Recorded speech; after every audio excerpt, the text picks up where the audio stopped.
Good evening. You're watching The Big Picture with me, Ishan Russell. Tonight, we discuss the sedition law in our country and its use. And we talk about this particular law because it's been in the news of late quite often, from the Allahabad High Court quashing summons citing this law to Finance Minister Arun Jaitley, to Hardik Parel's case where the Supreme Court has been requested to re-examine the sedition law, to Tamil Nadu where an activist, Singh, has been arrested and charged for sedition.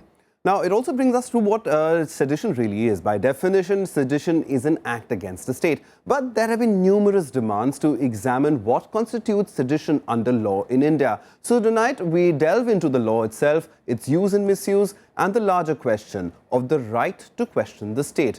Joining me tonight are ND Pancholi, human rights activist and Supreme Court advocate. Aman joins us, national spokesperson of the BJP. Singh, senior columnist, joins us. And Sanjay Hegde, senior advocate, Supreme Court, will be joining us very shortly as well. Mr. Pancholi, I'll start with you. As far as the sedition law in our country is concerned, indeed, it is a colonial law, as it has been often referred to in newspapers. So, in terms of its present-day context, is it relevant today? Is the law itself, is there a problem with the law itself or its implementation?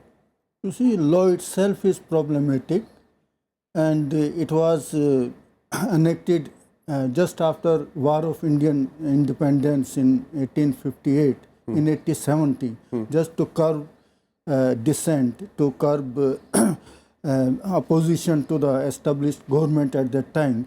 So, British government at that time had brought this law to suppress the demands of the democratic demands of our people. Now, it was used against Bal Gangadhar Tilak, Mahatma Gandhi, M.N. Roy, and M.N. Roy had given a long discourse. He defended himself. That anyway, that is a separate issue. But during our freedom struggle, there have been various resolutions of the Congress that when we get independence, we will do away with this law. Right. No. But strangely, I do not know why they are continuing it. And the intention behind this is to the same which British had, that to curb dissent, not to allow people to express their opinion, and not to allow them to criticize the unpopular measures of the government. So, in fact, I am also victim of this in 1984 use of Blue Star operation. Okay. We had investigated Blue Star operation and then atrocities in Punjab.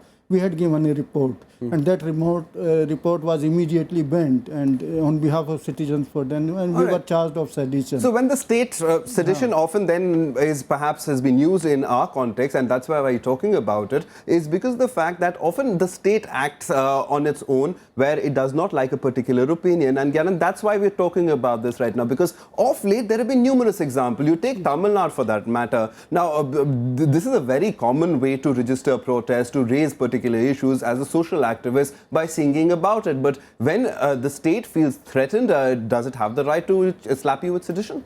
Yes, to begin with, you have to see that this provision was put in the Indian Penal Code when we did not have a democratic system here.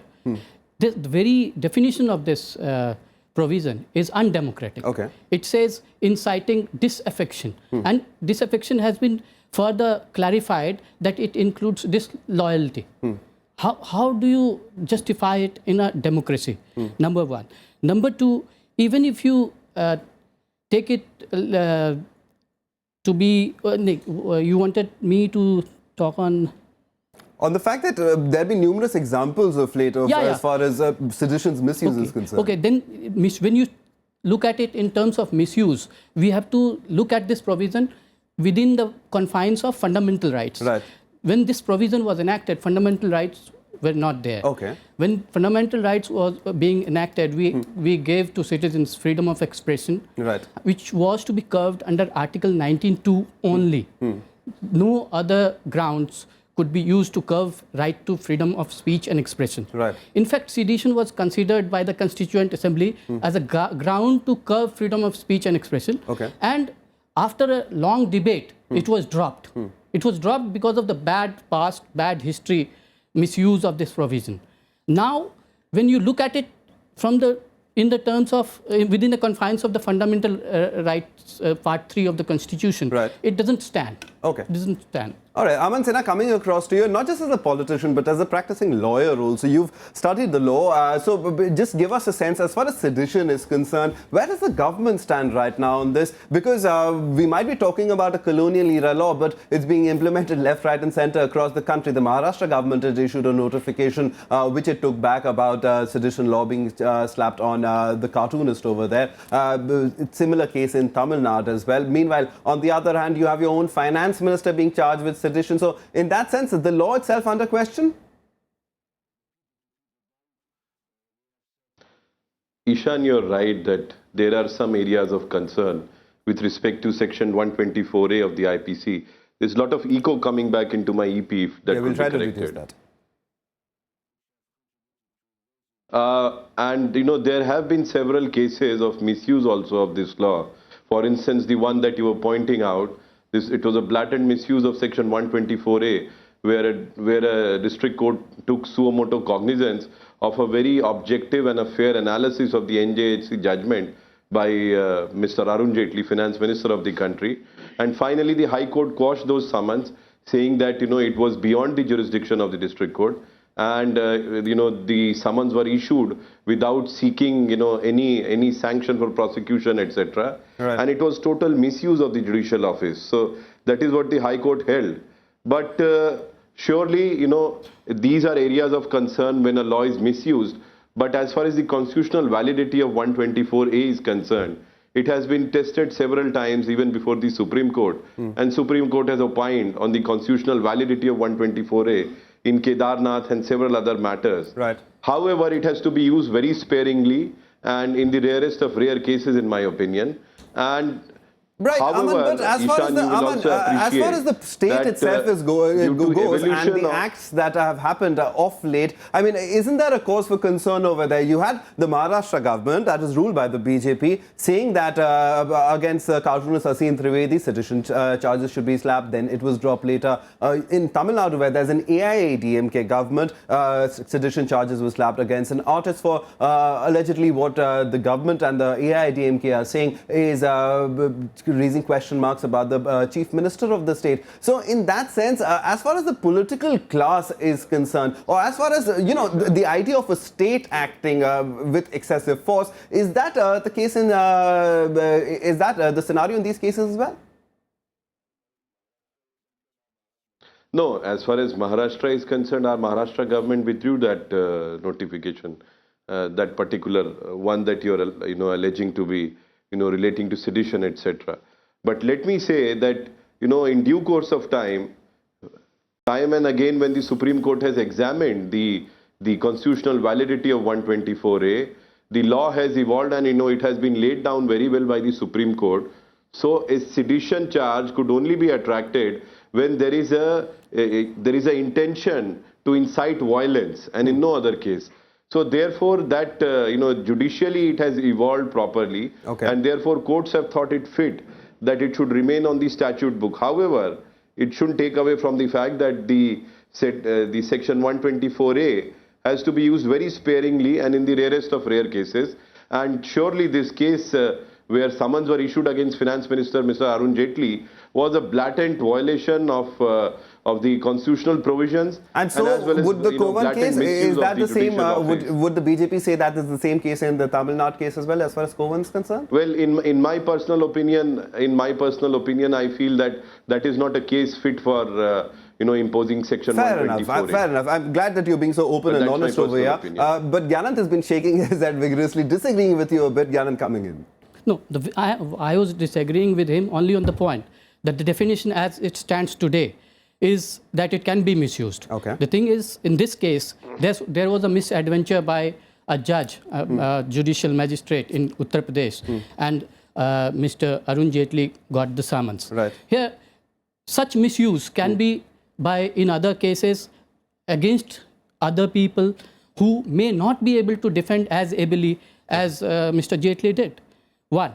Number two, as far as 1962 judgment is concerned, it said that this can be attracted, the definition is attracted only when there is intent to incite, the intent to incite disaffection could lead to public disorder Violence.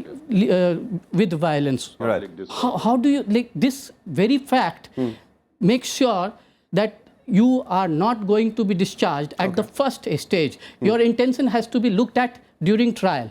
You face trial and then you get an acquittal.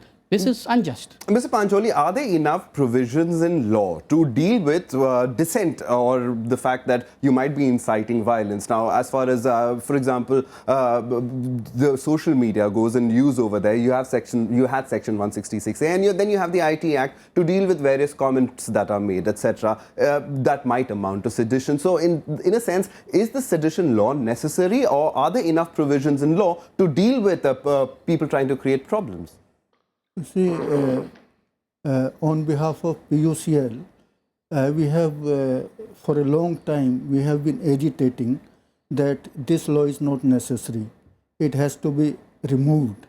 And there are enough provisions in Indian Penal Code and in other laws which government can take, can use it to settle, to tackle any situation. There are enough laws. So this sedition law is not necessary at all. Okay. In my case, I tell you, we've had to face for 5 years. Our team was arrested, including me, on the charges of sedition, and for 5 years we had to face the case. And at the end, the CBI gave the report that there is no sedition, there is no communal disharmony. So he rightly said that the very provision makes a government to harass a person. Okay. Come. Now, on this, I would just add one simple point. In 1860, the draft IPC had this provision. It was dropped by Macaulay. Okay. He thought that IPC was sufficient without this sedition provision. charges. It was subsequently added 10 years later in 1870. Okay, fair enough. So it wasn't part of the original IPC. Interesting point over there. We're also joined by Sanjay Hegde, senior advocate at the Supreme Court. Mr. Hegde, we're discussing sedition law and its use in India and is often misused in India. And it seems that very often it becomes a tool in the hands of the powerful to harass the small. And is that really the case? And do we really need the law in 2015? Well, we never needed the law for a long time. The point is, it is there for administrative convenience. It is what I call the Thanedar law. If anybody speaks out of turn, we have the power to put you away and put you away under a section which can entail a life imprisonment. We have seen continual misuses of the law during the colonial era. Jawaharlal Nehru, during the first discussions on the first constitutional amendment, called it the prince of laws which ought to be abrogated. But nevertheless, every government likes it. Every government then uses it against anybody who speaks a bit too loudly. The Supreme Court interpretation in 1962 was to say that, not all disaffected speech amounts to sedition. There has to be an incitement to violence. Right. You've mentioned a lot of cases, but the most important case is right now in Gujarat. In respect of Hardik Patel. Yes. Because Hardik Patel could have said anything about the government, but he went one step further. He said, you beat up policemen or burn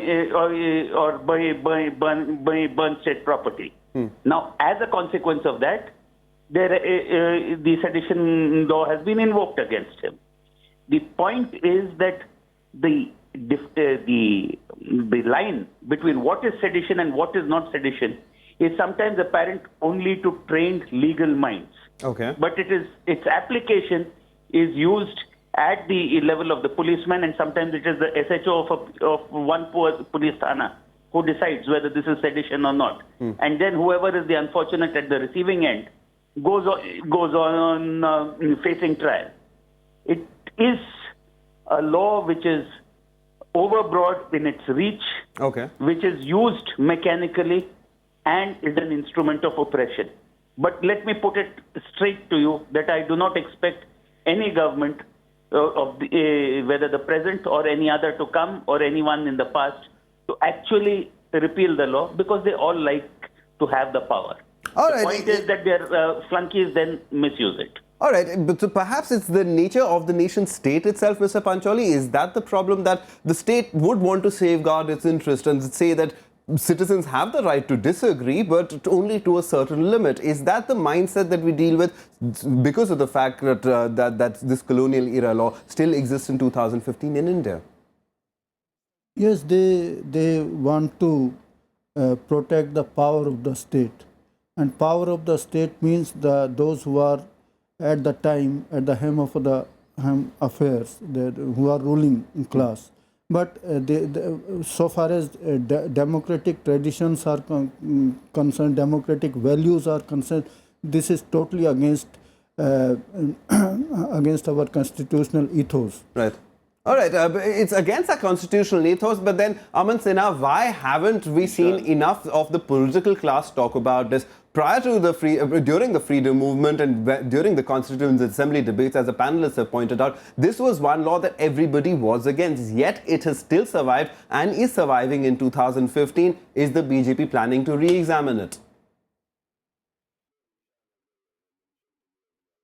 No, Ishan, as I mentioned to you at the outset, the constitutional validity of 124A has already been put to judicial scrutiny of Supreme Court several times.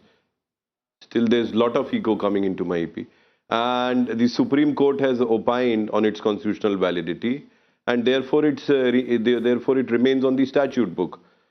Apart from that, the Law Commission of India also has examined the issue in detail and has opined that it should be there on the statute book. However, it should not take away from the fact that Section 124A has to be attracted in the most, rarest of rare cases and in the most compelling cases.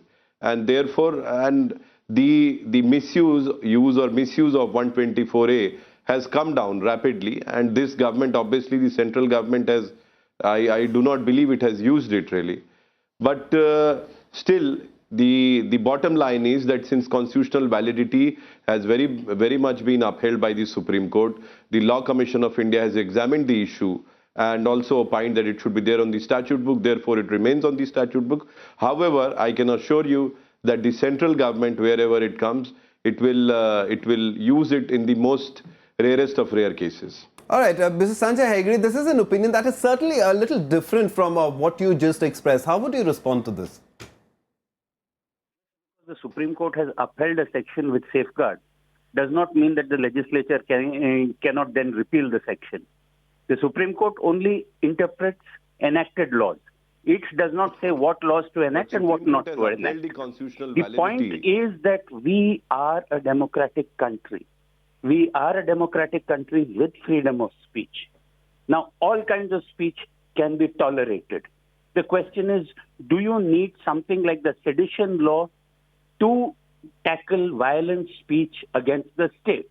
Right. And who have you used it on? You have used it on people like Dr. Vinayak Sen in Chhattisgarh. You have used it on Kovan now in Tamil Nadu. You're using it against Hardik Patel. You used it against Arundhati Roy. But the true inciters of violence, I have rarely seen them ever being proceeded against under sedition. Because absolutely, very pertinent point you raise over there, Gyanan. Just bringing you into this conversation because this is an important point, that you take the number of cases that where sedition has been slapped, and it's surprising the number of artists, creative people who've been speaking out against the government, and this is across governments, this is across years, but this has been happening on a regular basis. So the fact is that perhaps the law then needs to be re-examined, and there is no political will. The problem is there. The government says that we will use it sparingly. That brings into picture arbitrariness. Today, people are returning their awards and all these things. They are expressing disaffection towards the government. They can invoke this provision against them also. But they will not. But the fact that they can itself makes this law bad. It may be constitutional, but it is not a good law. Okay. Ms. Pancholi, you wanted to come in? No, I wanted to say on this that the Supreme Court has upheld the validity. Supreme Court has upheld the validity does not mean that this cannot be done away or it is a correct law. Supreme Court upheld the validity of the TADA. Okay. Immediately, but there was so much uproar and so much discontent against the act. The government had to withdraw it. Okay. Similarly, POTA. Yes. Supreme Court upheld the validity of POTA. But then there was so much uproar on behalf of the human rights organization and people that government had to withdraw it. So this is not a valid argument because Supreme Court has done it. Supreme Court may decide that case. It may be correct because it is final. It is not that it is judgment is correct. Judgment may be. Aman, you wanted to respond to this. You see, my friends are entitled to their opinion. Supreme Court's judgment may or may not be correct, but it is surely final. Because they were all making the argument that it is unconstitutional against the democratic ethos, and that question has been examined by Supreme Court time and again, and they have upheld the validity. So therefore, that very much remains on the statute book. The specialized body to look into all these aspects of change of law, etc., and give suggestions with respect to change of law and statutory provisions, which is the Law Commission of India, has looked into this issue and also opined that it should remain on the statute book. And the example that my friend was giving, that some people are returning their awards, but the government has not used any 124A against them. So therefore, it only goes on to reflect, it's evidence of the fact that what we are saying, it is reflected in our actions. And, as far as we are concerned, I can assure you that this will be used in the most, in the rarest of rare cases, even at the cost of repetition, I am saying. Okay. And any such misuse of 124A, even by the state government, the central government would intervene and would opine that, it has to be used very sparingly. All right, then we'll see. And let me also remind Ishan that the competent authority to clear sedition charges is a SSP, is an officer of that rank. It is not as if some SHO can take a unilateral view and then sedition charges will be imposed on someone. All right, but very quickly also, Aman, I wanted to get in the last word from you as far as this debate is concerned, because I was reading a column and a very interesting point was made that while a lot of talk is going on against the BJP, against the present government, saying that the right to freedom is being curbed, that there is no tolerance, perhaps relooking the sedition law could be a very strong shot in the arm as far as the government's commitment towards liberal policies is concerned, isn't it?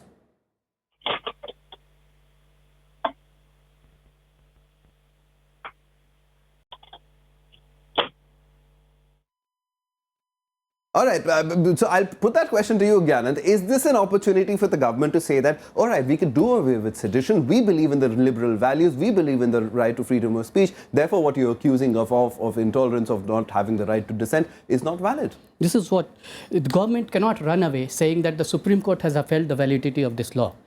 Our constitution gives the law-making power to the parliament and the executive, moves the bill and whatever, sets the law into motion. Now, they cannot say that since Supreme Court has done this, they cannot do their primary duty of, it is the parliament and the executive which decides what law needs to be there, what law need not be there, what law needs to be repealed, what laws have become obsolete. Okay. In fact, sedition, which has been repealed in the country, which brought in that provision in India.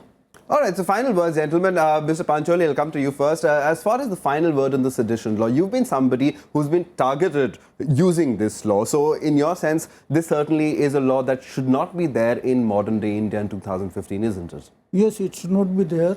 The present government is very fond of saying that they are trying to undo so many wrongs of the past. And this is one of the major wrongs.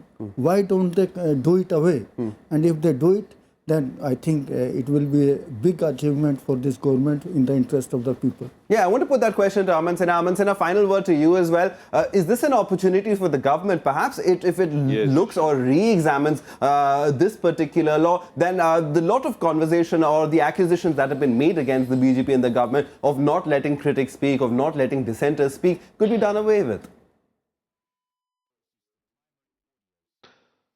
No, if the specially constituted body for this purpose, which is Law Commission of India, gives an opinion about this, the government will consider it. However, let me say that it is on the statute book. The government does not intend to, at least the central government, I can assure you, does not intend to use it intends to use it only in most compelling cases. And therefore, you have seen that this present government has not used it in any case at all till this point in time. Okay. And wherever there is misuse, we will take it up with the state governments. Wherever there is misuse, there are optimum safeguards. Wherever there is misuse, the higher judiciary can step in and set aside that order. So therefore, there are optimum safeguards, and this present government is committed to repealing obsolete laws. We have already repealed more than 700 laws and tried to simplify the procedure.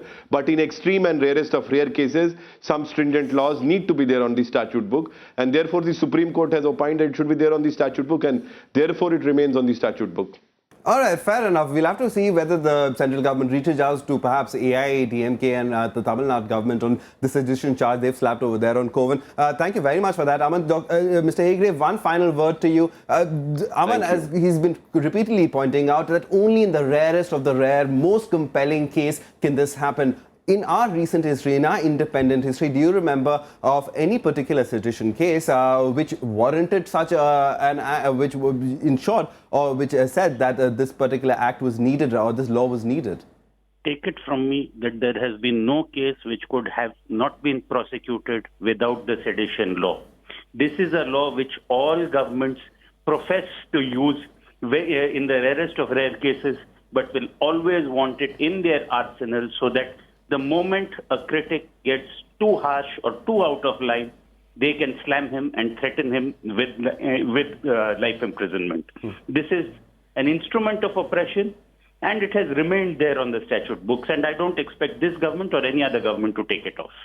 All right, we'll have to leave it over there. Gentlemen, thank you very much for coming in and helping us understand the sedition law and its use and misuse, as we're calling it right now, because there have been a number of cases that have really put a question mark over whether those really constitute sedition or was that just dissent. And this is a conversation that has been happening across the country. We hope you continue it at your home. Thanks so much for watching The Big Picture for tonight.